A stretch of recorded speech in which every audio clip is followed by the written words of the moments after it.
வணக்கம் மக்களே! இன்னைக்கு நம்ம எந்த படத்த பத்தி பார்க்க போறோம் அப்டின்னா, சமீபத்தில ரிலீஸ் ஆன விக்னேஷ் ராஜா இயக்கத்தில தனுஷ் அவருடைய நடிப்பில உருவான கர படத்த பத்தி தான் நம்ம இன்னைக்கு பார்க்க போறோம். கர இந்த படத்தோட கதை என்ன அப்டிங்கிறத நம்ம இங்க பார்த்துரலாம். படத்தோட கதை என்ன அப்டின்னு நம்ம பார்த்தோம் அப்டின்னா, படத்தோட ஹீரோ தனுஷ் ஒரு திருடனா இருக்காரு. அவரு கடைசியா ஒரு திருட்ட பண்ணி எப்படியாவது தான் பொண்டாட்டி கூட சந்தோஷமா எங்கேயாவது செட்டில் ஆயிரணும் அப்டின்னு நெனச்சு அந்த திருட்ட பண்றாரு. அந்த திருட்டுல மாட்டிக்கவும் செஞ்சுறாரு. அதுக்கப்புறமா ஊர்க்காரவங்க அவர புடிச்சு போலீஸ்ட்ட ஒப்படைச்சிடுறாங்க. அந்த போலீஸ்கிட்ட இருந்து அவர் தப்பிச்சு வெளில வந்துர்றாரு. அதுக்கப்புறமா தனுஷ் அவர் ஒய்ஃப கூட்டிட்டு திருந்தி ஒரு ஹோட்டல்ல வேலைக்கு போறாரு. அப்பதான் அவருக்கு ஒண்ணு தோணுது. நம்ம சொந்தமா ஒரு மெஸ் ஆரம்பிச்சா என்ன? அப்படின்னு சொல்லிட்டு சொந்தமா ஒரு ஹோட்டல் ஆரம்பிக்கிறதுக்காக பேங்க்ல போய் பணம் கேட்க போறாரு. ஆனா பேங்க்காரவங்க யாருமே பணம் தர மாட்றாங்க. அப்பதான் ஒண்ணு தோணுது. ஊர்ல நமக்கு இடம் இருக்கு. அந்த இடத்த வச்சு நம்ம பணத்த ரெடி பண்ணோம்னா, நம்ம ஹோட்டல் வைக்கலாம் அப்படின்னு சொல்லிட்டு அவருக்கு தோணுது. அதுக்காக தான் சொந்த ஊரான ராமநாதபுரத்துக்கு அவர் வராரு. ஊருக்கு வந்து தன்னோட அப்பாட்ட இந்த மாரி எனக்கு இடத்த வச்சு குடுங்க அப்படின்னு சொல்லி கேட்குறாரு. ஆனா, அதுக்கு விஷயம் அப்புறம் தான் தெரியுது. ஆல்ரெடி அந்த இடத்த வச்சு லோன் வாங்கியிருக்காங்க அப்படிங்கிறது அதுக்கப்புறம் தான் அவருக்கு தெரியுது. ஒரு கட்டத்தில தனுஷோட அப்பாவான கே.எஸ். ரவிக்குமார் இறந்து போயிறாரு. அவருக்கு என்ன ஒரு ஆசைன்னா, தன்னோட சொந்த நிலத்தில தான் தான் செத்தாலும் புதைக்கணும் அப்படிங்கிறது தான் அவருடைய ஆசை. அதுபடி அவரு அந்த இறந்ததுக்கப்புறம் அந்த இடத்துல புதைக்கிறதுக்காண்டி கொண்டு போறாங்க. அப்ப பேங்க்ல இருந்து வந்து இந்த இடத்த வச்சு லோன் வாங்கியிருக்காங்க அப்படின்னு சொல்லிட்டு, இந்த லோன ஒழுங்கா கட்டலைன்னு சொல்லிட்டு, அந்த இடத்த ஜப்தி பண்ணி, அவருடைய பொணத்த அங்க புதைக்க விடாம பண்றாங்க. இதுக்கப்புறம் தனுஷுக்கு அந்த இடம் கிடைச்சதா?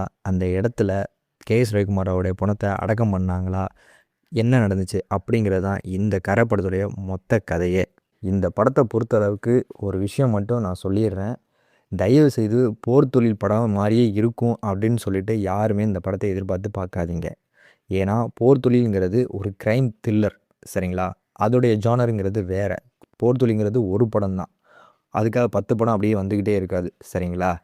இது இது வந்து வேற ஒரு ஜானர். இது வந்து ஒரு சின்னதா ஒரு சோசியல் மெசேஜ வந்து இந்த படம் வந்து சொல்லியிருக்கு. சரிங்களா? நீங்க யாருமே போர் தொழில் படத்த நம்பி அந்த மாரி இருக்குங்கிற எக்ஸ்பெக்டேஷன்ல யாருமே இந்த படத்த பார்க்க வேணாம். இந்த படத்த நீங்க போய் பார்த்தீங்க அப்படின்னா, ஒரு நல்ல மெசேஜ் இந்த படத்துக்கு சொல்லியிருப்பாங்க. படத்த பொறுத்தளவுக்கு பாசிட்டிவ் என்ன, நெகட்டிவ் என்ன அப்படின்னு நம்ம பார்த்தோம் அப்படின்னா, படத்துடைய மிகப்பெரிய ஒரு பாசிட்டிவே யார் அப்படின்னா, தனுஷ் தான். ஏன்னா, அவரு நடிப்பு அரக்கன் அப்படிங்கிறது வந்து எல்லாருக்குமே தெரியும். ஸோ, அந்த அளவுக்கு சூப்பராவே நல்லா பெர்ஃபார்மன்ஸ் பண்ணியிருக்காரு. எமோஷனல் சீன்ஸ்லாம் எல்லாமே அட்டகாசமா பண்ணியிருக்காரு. ஆக்ஷன் சீக்வென்ஸ் எல்லாமே நல்லாவே பண்ணியிருக்காரு. டயலாக் டெலிவரி ஆகட்டும், பெர்ஃபார்மன்ஸ் எல்லாமே அவர குறை சொல்ல முடியாது. ஏன்னா, அந்த அளவுக்கு இந்த கதையில அந்த கரசாமியாவே வாழ்ந்திருக்காருன்னு தான் சொல்லணும். 2வதா நம்ம யார பத்தி சொல்லலாம் அப்படின்னா, கே.எஸ். ரவிக்குமார். அவருடைய ஆக்டிங் நிஜமாவே உண்மையிலேயே சொல்லணும் அப்படின்னா, கே.எஸ். ரவிக்குமார வந்து டோட்டலாவே கம்ப்ளீட்டா வந்து அவருடைய கேரக்டர் டிசைன் மாரியவே அவரையுமே தோற்றத்தில வந்து நல்லா மாத்தி வச்சிருக்காங்க. அவருடைய அழகான நடிப்பு, அவர் தான் புள்ள மேல வச்சிருக்க அந்த பாசம், ரொம்ப நாள் கழிச்சு தான் புள்ள அவர் முன்னாடி வந்து நிக்கும்போது, அவர் காட்டுற அந்த எமோஷனலான ஆக்டிங் இருக்குல்ல, அது நிஜமாவே ரொம்ப சிலுக்குது. ஏன்னா, அந்த அளவுக்கு ரொம்ப பெர்ஃபார்மன்ஸ்ல சூப்பராவே பின்னி பெடல் எடுத்திருக்காருன்னு தான் சொல்லணும். அதுக்கப்புறமா பார்த்தீங்க அப்புட்ன்னா, இந்த படத்தில இன்னொரு ஒரு ஆள் யார் அப்டின்னா, சுராஜ். இந்த படத்தில போலீஸா வராரு. ஆ அவருடைய கேரக்டர் பார்த்தீங்க அப்டின்னு வச்சுக்கங்களேன், உண்மையிலேயே வந்து ஒரு மிரட்டலான ஒரு கேரக்டரா இருந்தாலும், அது ரொம்பவே அழகா அவருக்கு அந்த கேரக்டருக்கு என்ன பண்ணணுமோ, அத கரெக்ட்டாவே பண்ணியிருக்காரு. சில இடங்கள்ல அவர் குடுக்குற எக்ஸ்பிரஷன், க்ளோஸ் அப் ஷாட்ஸ் இந்த ஷாட்ஸ்லலாம் அவர் குடுக்குற எக்ஸ்பிரஷன்லாம் பக்காவா பயங்கரமா இருக்கு. அப்புறம் படத்துடைய ஹீரோயின் மமிதா பைஜு. மமிதா பைஜுக்கு இந்த படத்துல வந்து நெறைய சீன்ஸ் இல்லாட்டாலும், அவங்களுக்கு குடுத்த சீன்ஸ்ல அவங்க சூப்பராவே பண்ணியிருக்காங்க. நிஜமாவே என்னன்னா, இந்த படத்துல பொறுத்தவரைக்கும் மமிதா பைஜு வந்து டோட்டலா கம்ப்ளீட்டா அந்த ராமநாதபுரத்து பொண்ணாவே மாத்தி வச்சிருக்காங்க. ஏன்னா, அந்த கேரக்டருக்கு ஏத்த மாரி அவங்களும் பெர்ஃபார்மன்ஸ்ல பின்னி பெடல் எடுத்திருக்காங்கன்னு தான் சொல்லணும். ஒரு சின்ன முக்கியமான ரோல்ல எம்.எஸ். பாஸ்கர் நடிச்சிருக்காப்புல. அவரு அந்த ரொம்ப வயசான ஒரு கேரக்டர தாங்கி அந்த இடத்துல நடிச்சிருக்காரு. ஸோ, அவருடைய ரோல் பக்காவா பண்ணியிருக்காருன்னு தான் சொல்லணும். அதுக்கப்புறம் பார்த்தீங்கன்னா, இந்த படத்துடைய ஒரு வில்லனா ஜெயராம் வராரு. ஜெயராம வந்து பல படங்கள்ல நம்ம ஹீரோவா பார்த்துருக்கோம். சில படங்கள்ல நல்ல காமெடியனா பார்த்துருக்கோம். ஆனா, இந்த படத்துல ஒரு வில்லனா நம்ம பார்த்தோம்.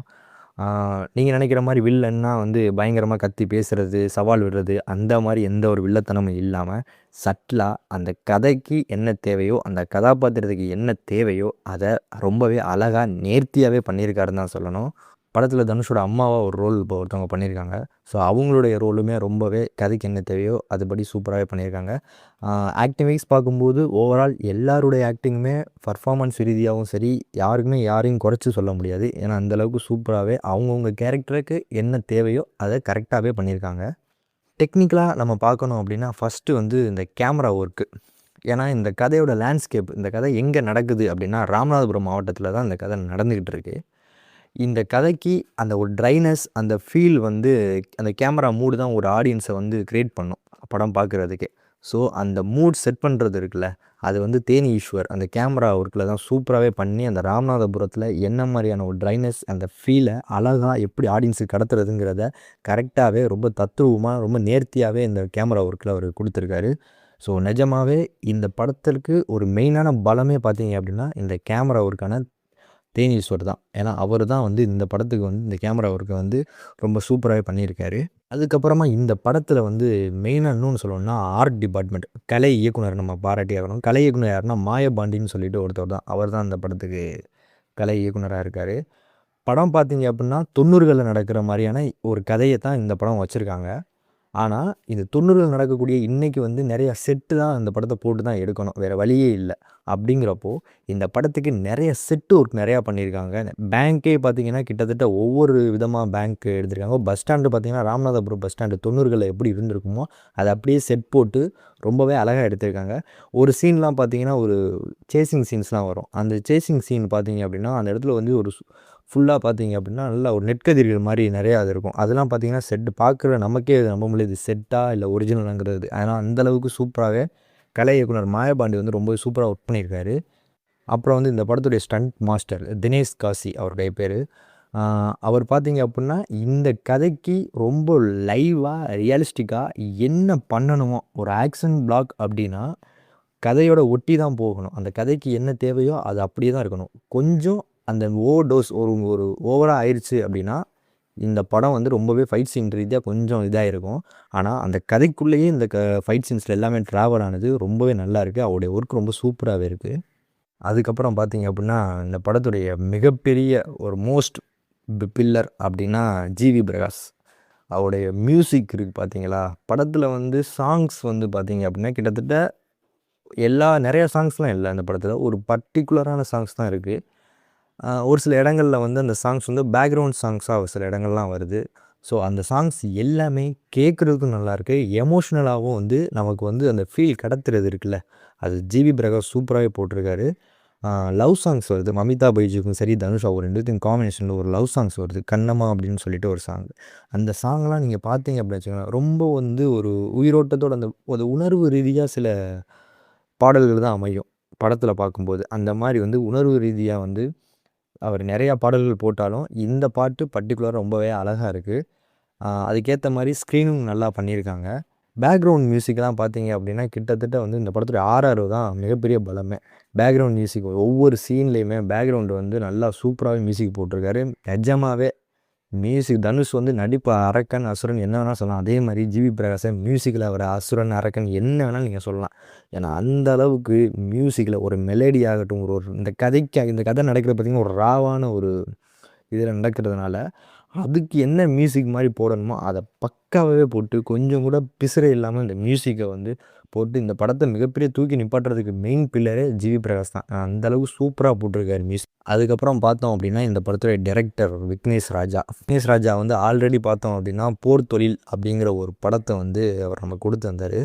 போர் தொழில் படத்தை பற்றி எல்லாருக்குமே தெரியும், அந்த படம் எப்படிப்பட்ட படம் அப்படிங்கிறது வந்து அந்த படத்தை பார்த்தோம் எல்லாருக்குமே தெரியும். ஸோ அதுக்கப்புறம் செகண்டாக தனுஷ் வச்சு அவர் படம் பண்ண போகிறாரு அப்படிங்கிறப்போ வந்து ஒரு எக்ஸ்பெக்டேஷன் இருந்தது உண்மை தான். ஆனால் திருப்பி நான் சொல்கிற ஒரு விஷயம் என்னென்னா, போர் தொழில்ங்கிறது வேறு ஒரு ஜானர், அதோட டைப் வேறு. கரை அப்படிங்கிறது இது வேறு ஒரு ஜானர், இதோட டைப் வேறு. ஸோ நீங்கள் போர் தொழிலை பார்த்துட்டு தான் இந்த படம் மாதிரி தான் இருக்கும் அப்படின்னு நினச்சி தயவு செய்து ஒரு எக்ஸ்பெக்டேஷன் பண்ணி வராதிங்க. ஆனால் விக்னேஷ் ராஜாவோட ரைட்டிங் இருக்குல்ல, அது ரொம்பவே சூப்பராகவே இந்த படத்தில் ஒர்க் அவுட் ஆகிருக்கு. ஒரு சில சீன்ஸ்லாம் வரும், ஒரு பேங்க் ராபரி பண்ணுற மாதிரி சில சீன்ஸ்லாம் வரும். அந்த சீன்ஸில் அப்படியே ஆடியன்ஸை வந்து ரொம்ப என்னதான் பண்ண போகிறாங்கங்கிற ஒரு பதட்டத்தை க்ரியேட் பண்ணுறது இருக்குல்ல, அது வந்து இந்த ரைட்டிங்கில் வந்து பெஸ்ட்டாக இருந்தால் மட்டும்தான் முடியும். அது விக்னேஷ் ராஜா ரொம்பவே அவரோட ரைட்டிங் சூப்பராகவே அதை பண்ணியிருக்காரு. படத்துடைய குறைகள் அப்படின்னு நம்ம பார்க்கும்போது, பெருசா குறைகள் ஒண்ணும் தெரியல. சில சில குறைகள் இருக்கு.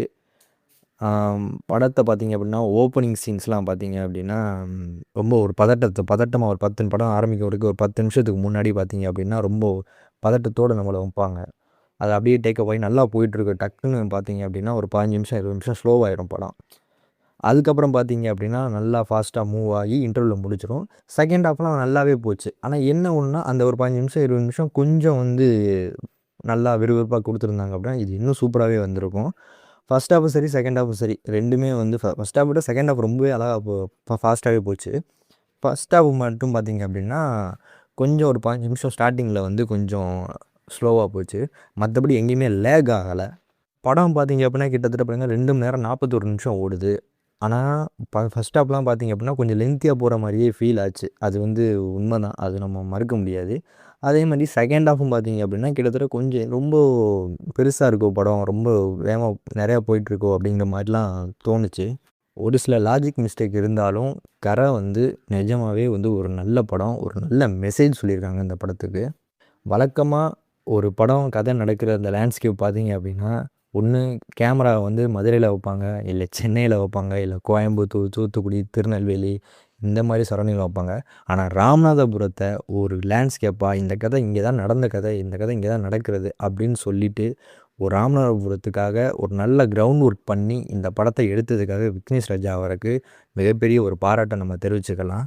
ஏன்னா, பெருசா ராமநாதபுரத்த வச்சு எந்த படங்களும் பெருசா அந்த அளவுக்கு வந்ததில்ல. ஒரு சில படங்கள் இங்கே எடுத்தாலும் கூட, ராம்நாட்ல எடுத்தாலும், ஆனா அந்த படம் வந்து இங்கே ராம்நாட்ல தான் எடுத்தாங்கன்னு யாருக்குமே தெரியாது.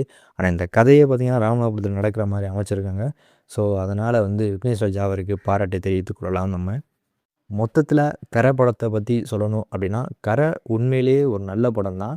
நல்ல மெசேஜ் இருக்கு. ஆனா, 1, 2 சில குறைகள் இருந்தாலும், அந்த குறை எதுவுமே இந்த படம் பார்க்கும்போது தெரியாது. ஸோ, நிஜமாவே இந்த படத்த வந்து எல்லாருமே கண்டிப்பா ஒரு பார்க்க வேண்டிய படம்.